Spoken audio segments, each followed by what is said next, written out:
Vlad the Pesh, aka Dracula, aka Vlad the Impaler, lived from 1428 to 1476. Vlad was born in Sighishueda, Transylvania. He later became ruler of Wallachia at age 17. When Muslim Turks tried to conquer Europe, Vlad defended Christianity and his people and his country. He led an army to victory against the Ottoman Empire. Vlad fought under the Order of the Dragon, which was a Christian military group.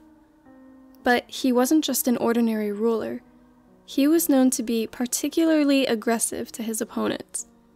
It's important to note, Romanians then and now see him as a hero. At the time, he lived during a period where it was kill or be killed, and he bravely stood up for his people and his country. Dracula is often associated with vampires and drinking blood. This idea came from Bram Stoker, who wrote the Gothic novel Dracula in 1897. But Dracula was a real person, and he was far more frightening than Bram Stoker could even imagine.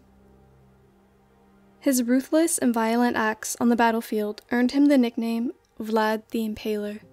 His father's name was Dracul, which meant dragon and also the devil. So Dracula meant son of the devil.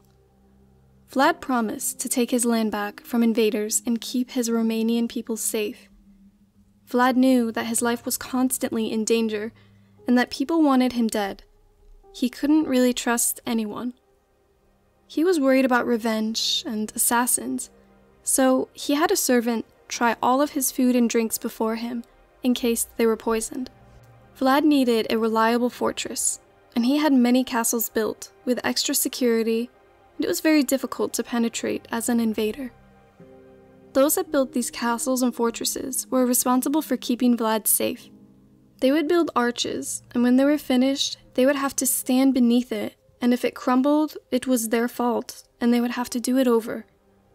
So they were likely built pretty well, as they didn't want to feel the wrath of Vlad the Impaler.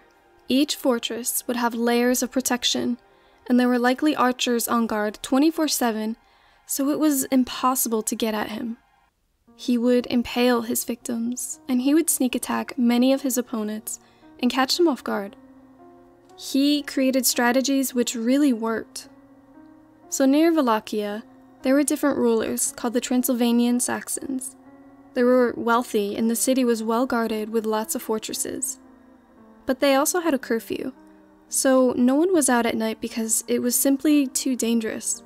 Most people would attack at night. But Vlad was smart. He knew that they would expect him to come at night, so what he did was the old Texas switch. He attacked just before curfew, in the evening, and he was successful in sacking the city. He, of course, impaled his opponents publicly. So the Saxons in Transylvania were conquered, but there was still the Ottoman Empire, the Muslim Turks. They were a constant threat, and Vlad knew that they would not give up. He was ruthless to them. He was known for even nailing their turbans to their heads because they refused to take them off in front of Vlad as a sign of respect for Vlad and his culture. For years, he just wrecked the Ottoman Empire, and it said that he and his troops killed over 20,000 members of this empire. Vlad had contacted other Christian kingdoms because he needed help and backup. And to one leader, he sent body parts of the Turks as a sign of defeat or as a gift.